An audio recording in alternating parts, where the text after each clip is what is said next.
Hey guys, we're going to take a look at Mudbox 2013 and a hard surface sculpting workflow. So we'll take a look at this model here. There's a wireframe based over top of the high-res, and just how we can achieve some nice hard edge surfacing in Mudbox. And we'll also jump into Maya to use some of the tools there to create some cool little objects or pieces or different little tools to customize our sculpting workflow. So in Mudbox, I'm just starting out with this really simple base mesh. So this is just something I just whipped up really quickly there in Maya. It's sitting at around 400 polys. And the workflow here typically is that we want to start out working in some of the base forms. So I'm just going to step up to a subdivision level here of, this is level 4. And I'm starting out with my wax brush. So I should point out that the tray down here, a lot of people aren't aware of how much we can customize the UI within Mudbox. So I always prefer to set my tools up in a way that I want to work with them. And the reason why I move them around is that everything is set to your numbers on your keyboard, meaning that if I hit number 1, I'm at number 1 tool in that tool tray, 2, 3, 4, etc., etc. The same thing applies if I'm in the Paint Tools tray. Any of those hotkeys apply for the numbers to grab that tool. So I reorder some of my brushes here. For example, I can just middle click and drag to wherever I want those guys to be. So I kind of like to have this kind of workflow as I'm working. So some of the brushes and tools that we'll be working with here, primarily starting out with the wax tool to build up some really nice forms. And then we'll get into some use of the flatten with a lot of smooth going on, and we'll get into some pinch to give us some of those nice defined edges, as well as some custom tools with the sculpt brush using some vector displacement mapping. Back on that custom UI thing, I should point out that we have the ability here, if it's default, to lock the layout. But if I unlock it, I can start to drag and drop anything I want in the UI here. So I can move things, or I could even just disconnect it and leave it as a floating window if I want. And I could save any of these presets. So in this example here, I have, let's go to, I have some simple little layouts that I prefer to work with here. So here's a sculpting specific layout, all of my sculpting tools up in there, all of the trays that I might want to work with up in here, and I can change that around on the fly. I can move my tools around the way I prefer to have them. As well, when we get into the painting layout here, I have a painting layout that is just specific to the painting tools, fall off. There's curves for repeating some stamp or stencil features. As well, there's my paint layers, and I always have the color wheel open here. So you just see how you can just quickly create your own, depending on how you prefer to work. And you can share these presets, right? So you can send them to someone else. So I'm just going to reset that back into here. So we're just working with the basic setting here. And in our sculpt layers, I'm going to grab the wax brush and just start building up some of these forms. Now, to build up something that is going to be using something a little more flat and a little more defined, hard surface, I'm going to start out with some symmetry to get my forms in there. Later on, if we want to bust up that symmetry, we can certainly turn that off and do what we want to do. So using the wax brush, I want to start out with a fall off. Fall off's very important with all of these tools. I'm going to use this kind of hard edge fall off so it gives me some nice hard edge forms as I work here. So that sounds like that music is right in tune with me starting. That was not planned, but that's pretty nice. Kind of like that. So I'm kind of building up some of these forms as I go here. I don't really care much about the refined structure at this point. I just want to build up overall form and definition to how we're going to work with this. So this kind of battle tech suit that you saw in the beginning image there, I want to define how we're going to have some of his armor on on this guy. So just quickly roughing in or kind of formulating how that's going to work. Again, I don't really care much about the actual refined surfaces at this point. Oh, just got a little bit of a big, needs a bit of a bra going on there, so we'll just kind of bring that down. We bring up the shoulder pads on him here and start to rough in some of these areas. So he has these kind of shoulder pad areas that I want to build up. The nice thing about the wax brush, the difference there, I'll show the difference with the sculpt tool. You can see as I'm stroking here, I'm actually kind of essentially building up, almost like you're applying layers of clay or levels of clay as you sculpt. The difference between that and the sculpt brush, if I bring the strength of that down with my hotkey here, you can see that, actually let's bring that one up. Whoops, let's just deselect that. I'm actually going to end up with more of a, I'm using a stamp on there, which I don't want on there. So let me just turn that stamp off.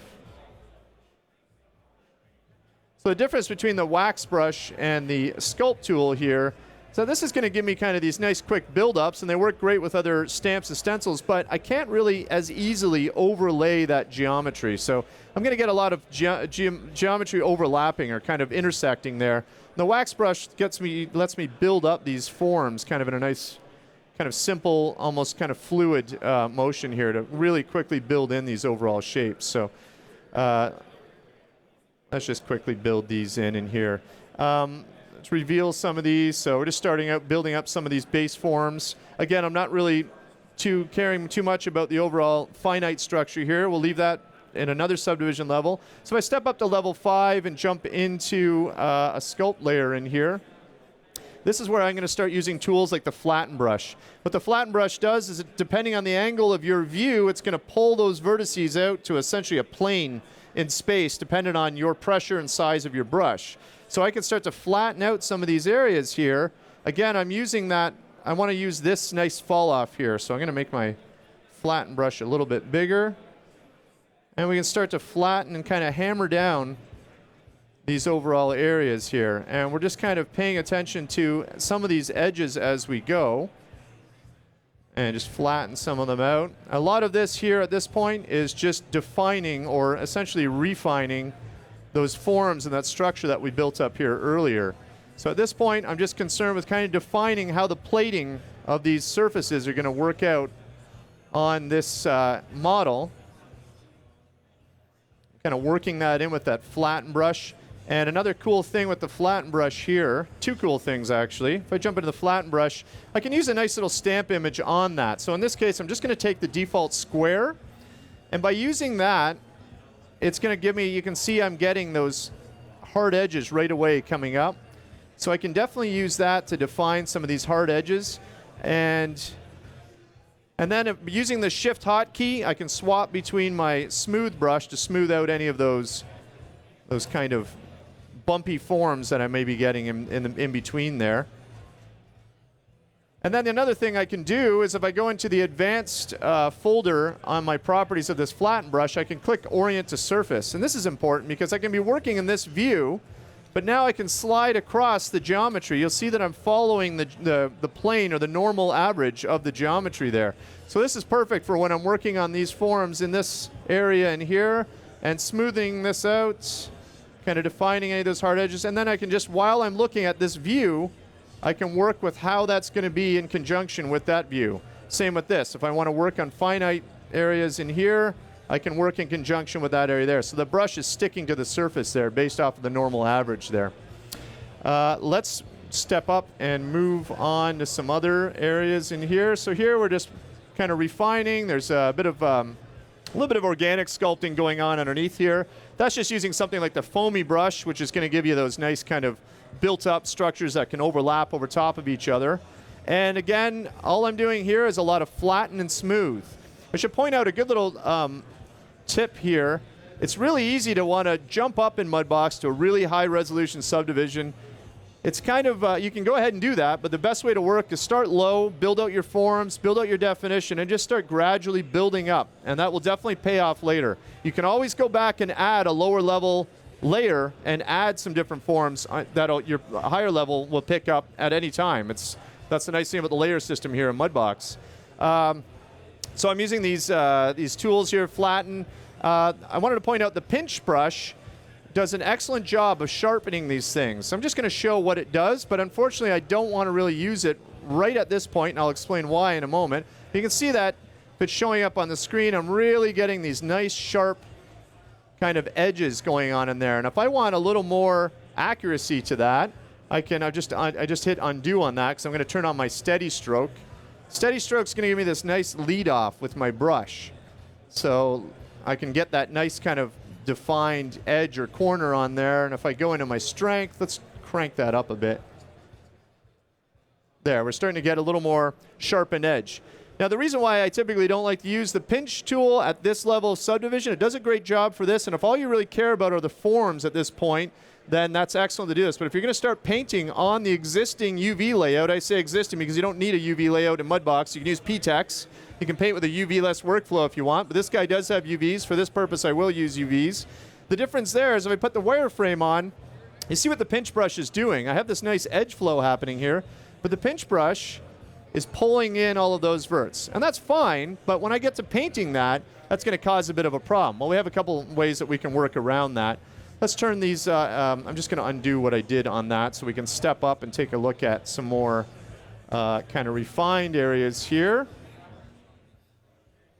So I'm just stepping up subdivision here. We're now at around 1.8 million polys on this character here. And again, this is just more refinement, working with those edges. The difference here, though, with working with these edges, I'm starting to get into more finite definition here. And we have a bunch of tools that can help out with that. So this is where I want to start using the Sculpt tool in conjunction with some other tools. So we have a couple of cool things that I have. Let's first focus on those little edges there. So with the stamps, we have some default vector displacement stamps. What vector displacement is going to give you is that high accuracy of your geometric reproduction based off of a 32-bit image format. And what does that mean? Well, an 8-bit image format is going to give you that steppy resolution, 16-bit even to a certain extent. 32-bit, you're going to get nice, smooth, accurate reproduction of the geometry that that stamp or stencil was created with. And we're going to look at that in a moment as well. But and actually I should point out, I go in depth on how to create vector displacement stamps specifically for hard surface sculpting, but we can do it with organic sculpting on the little stage back here. I already did one today, but tomorrow I'm there for an hour. I'm going to be showing how you can build custom vector displacement stamps for your workflow. But for now, let's take a look at how we can utilize some of these default ones here. I'm just going to grab this simple edge tool. And with vector displacement, I want to put that strength right up to about 100 on there. Define the overall edge. I have turn on my steady stroke so I can get that going. And if I wanted to start define some of these edges, I can use this to essentially kind of start to define or rough in some nice smooth edging there.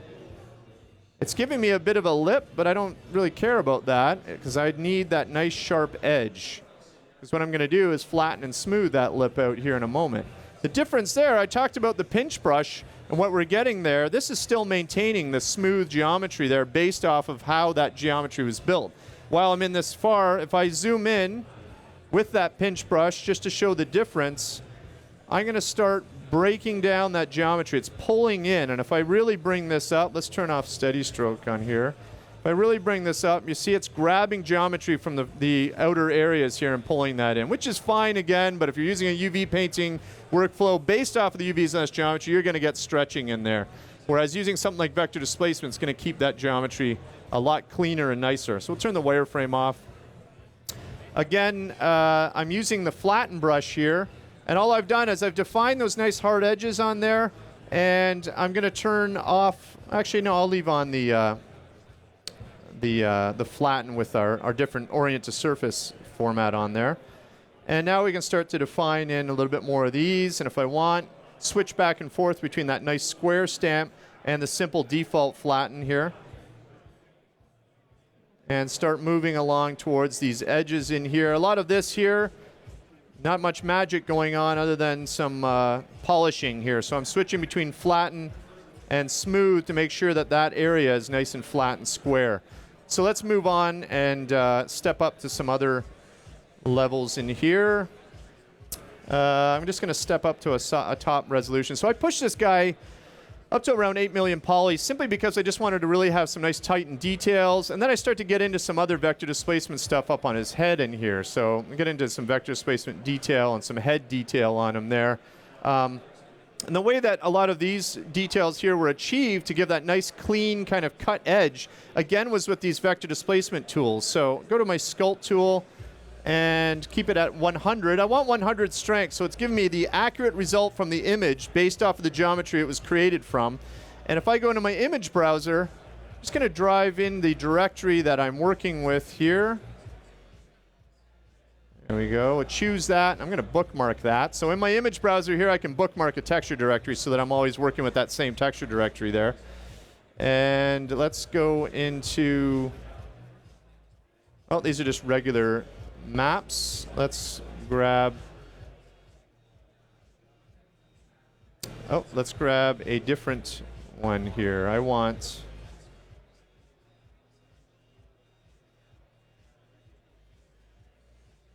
there we go. So we'll choose that, and I'll bookmark this one as well. Now these are all vector displacement maps. You can see they look kind of strange. When I bring them in, they're all these different hues of green and red. The image browser within Mudbox is 32-bit friendly, meaning I can view HDR images, EXR format as well. And using the plus and minus keys, I'm just effectively viewing the exposure or adjusting the exposure on the fly. This is what a vector displacement map looks like. It looks kind of ugly. It doesn't really make much sense when you look at it. But when you start to utilize it, this is where you can start to get these kind of nice effects here. So this one here, I actually created over in Maya and then baked it in Mudbox. And I show how to do that on the AU community stage, so definitely come by and check that one out. Just going to grab, actually I'll leave it on this sculpt layer here. What this is going to give me is a nice kind of undercutting motion here. And this is where I might want to turn on a viewport filter here. Turn my cavity ambient occlusion on. And if I zoom in, you'll see that I'm actually getting cut underneath the surface. This gets kind of awkward. I got to go right in there. You can see that I'm cutting underneath the geometry there, something a regular displacement map isn't going to give you. And this is really useful for starting to define things like these edges along the head, or starting to get really nice, sharp, accurate cut lines in there. This is great. This one that I built here is excellent for things like car seams and stuff like that. I also have this nice little pipe seam.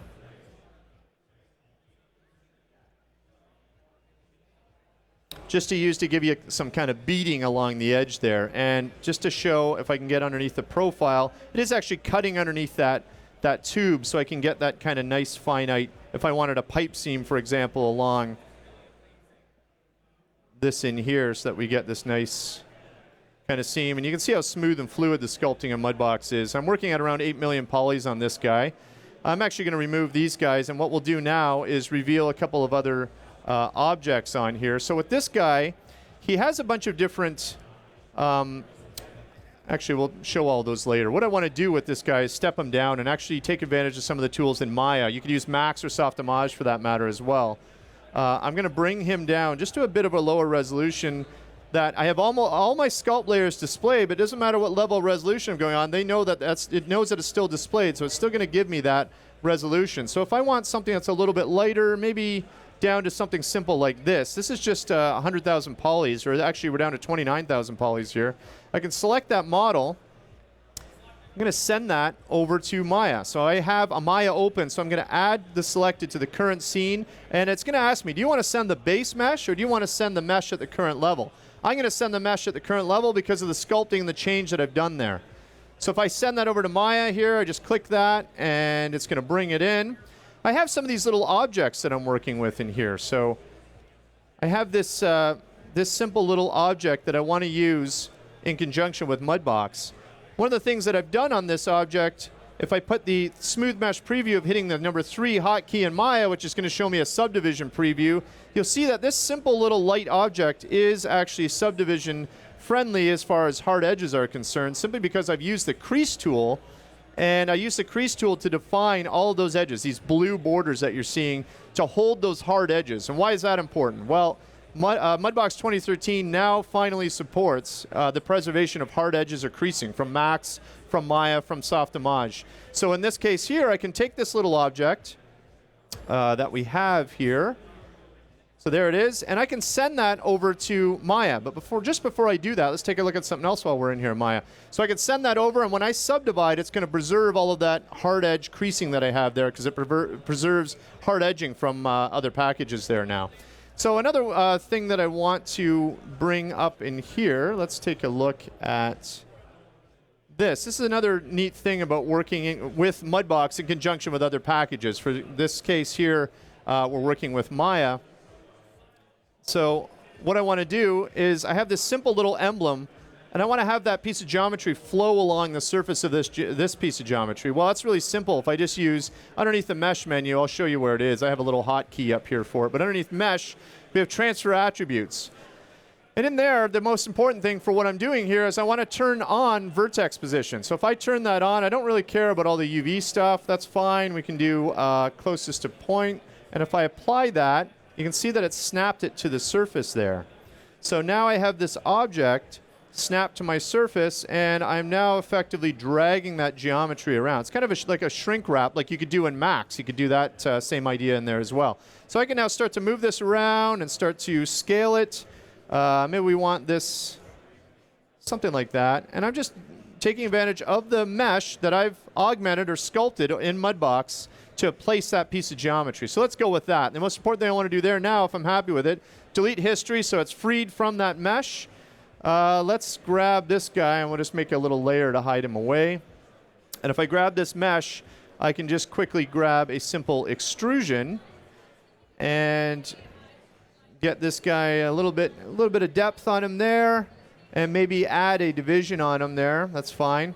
And I could define the hard edges on there. I'm going to just reveal one quickly that I already have finished here. And all that is I've grabbed those edges and I've defined the creasing on there so that the subdivision will be preserved over in Mudbox. And then what I can do with this guy, with him selected, actually, let's grab both of these. I can send that back over to, actually, let's display our character here. I want to make sure that we put this into place. So I have these simple little low-res placeholders for where I want that object. So I'll just use these tools to bring that in place. That's fine. Grab that there. I don't want to send the base mesh back. I don't care about that right now. I'm just using that as a reference. So we'll send this back to Maya. We'll just use add to current scene. So we go back to Maya. This is just telling me that there's a UV. There aren't good UVs laid out on the object. It doesn't matter. We can use PTEX to paint that anyways, so we don't really need the UVs. So if I just deselect the model there, there's our little pieces that we brought over. And now I can, let's just select. Oh, deselect that. This guy here, I'm subdividing up a bit, give him a little bit of smoothing on there. And then what I want to do is with this guy, there he is, his hard edges are there, but underneath the mesh, add new subdivision level, you can see that we have preserve hard edges, preserve crease hard edges, and preserve creasing. So when I leave that on and I subdivide that by hitting Shift-D hotkey, it's preserving all that hard edging that I have there. So this is really nice, especially when I want to add little hard edge objects to my scene. And then, of course, with that, I can quickly grab here. If I select that model there, no, we don't want that guy. Let's just hide that guy away here. Deselect him.